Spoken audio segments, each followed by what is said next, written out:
Good afternoon, everyone. Welcome to Evita Cooks and Preps. I hope everybody is keeping safe and preparing like your life depends on it. This time, I just want to share with you guys that we are in full prep mode. As you can see, I have my OUPES power station plugged in to make sure that it's fully charged in anticipation to the hurricane that is expected to make landfall in the Central Florida area sometime between late Tuesday night into Wednesday morning. So it is very important that we check all our equipment ahead of time.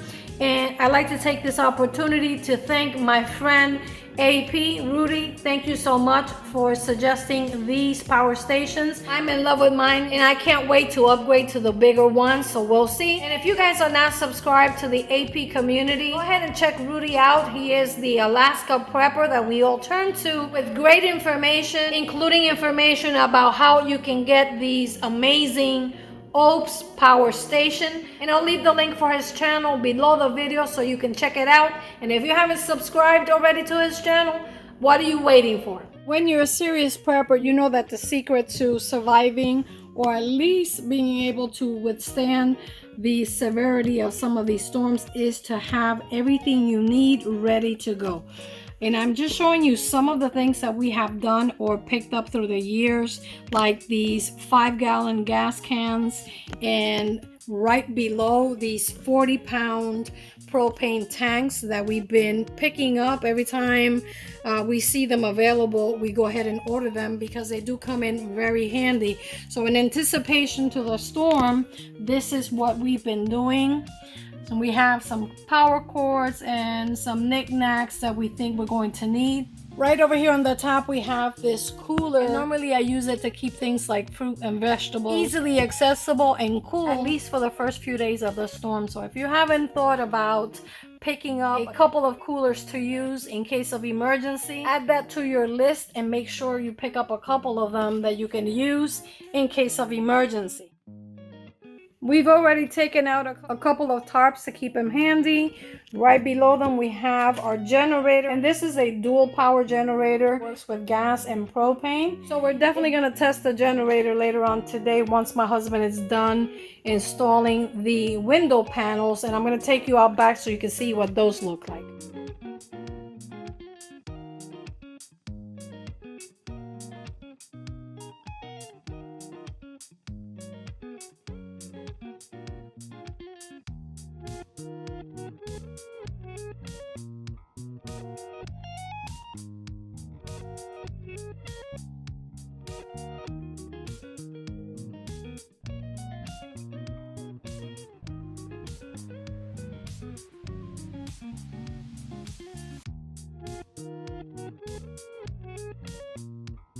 What my husband is installing are these polycarbonate panels that the whole panel, according to the specs and the information that was provided to us, weighs about 13 pounds. In fact, if he wasn't around, I should have no problem installing them myself. That's how light they are. Let me see if I can pick it up with just one hand to show you that they are very, very light in comparison to plywood, which range in weight anywhere between 50 to 71 pounds.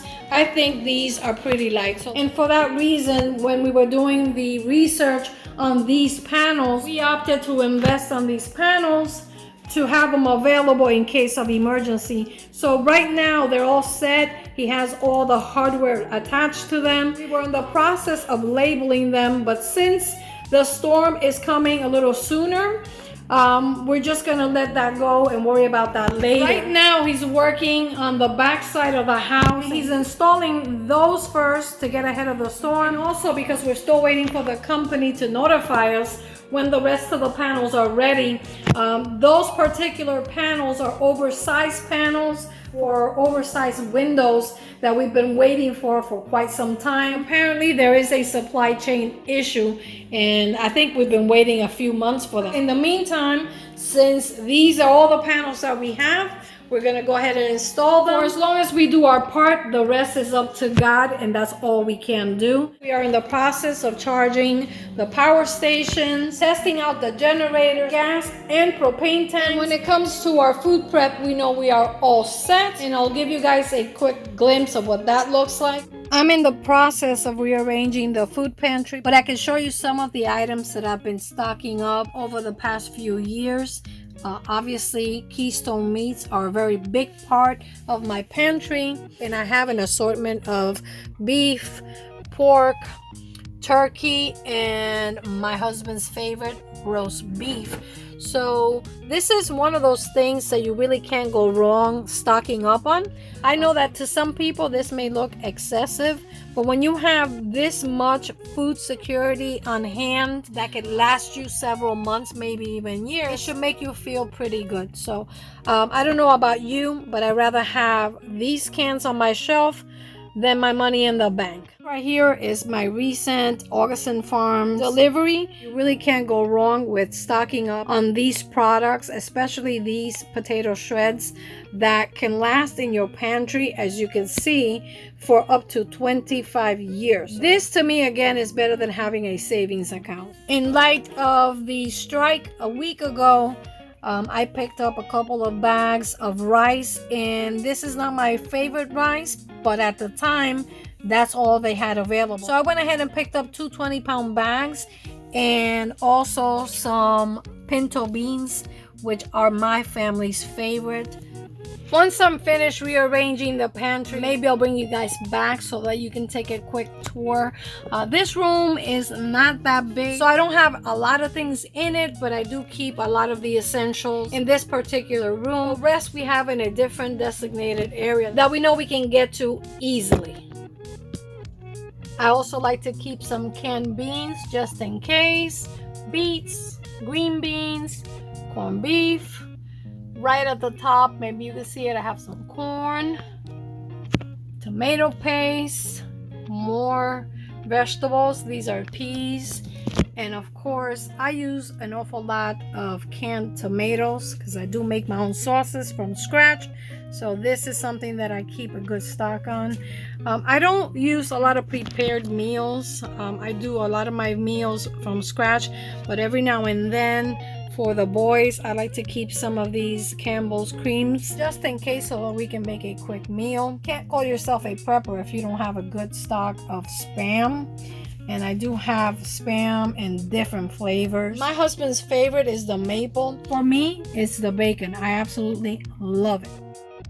Here's a quick look of what the panels look like from the inside, which reminds me, one of the reasons why we opted for these polycarbonate panels is because in addition to the plywood panels being extremely heavy, is the fact that you can actually look out the window. I know you can't see it because my husband's also wiping the windows or the panels as he goes. That's just the way he is. Even though they're gonna get hit with plenty of rain, he still wants to make sure they look clean. Check out what it looks like from the inside.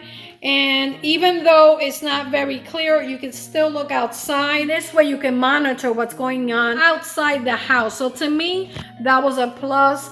I have been in other situations where we have prepared for a storm and installed the plywood. Besides the stress of the storm, it was a little bit depressing that you couldn't even look outside. So this allows us to look out the window if we wanted to, and also assess what's going on outside.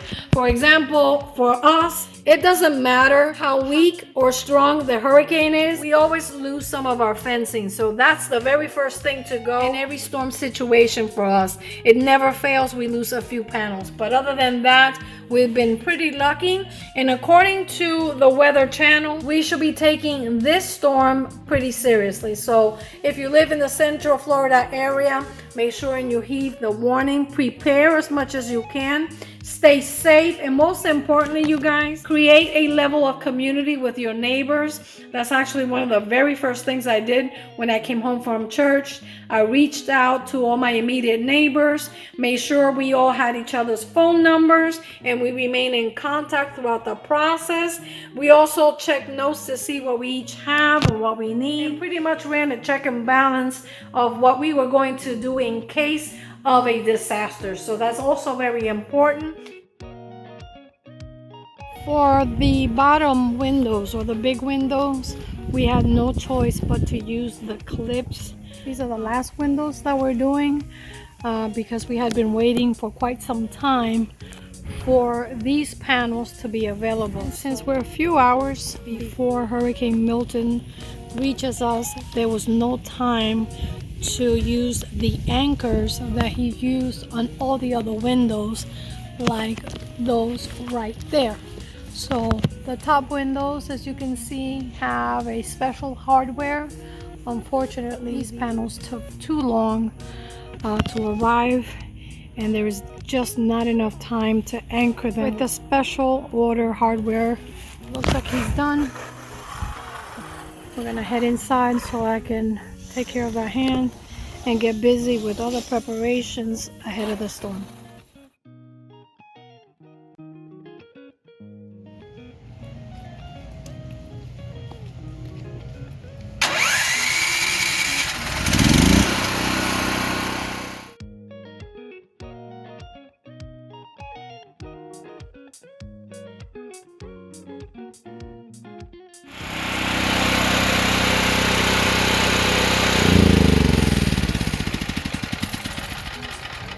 Until next time, you guys, I'm Evita Cooks and Preps. Stay safe, blessed, and prepped.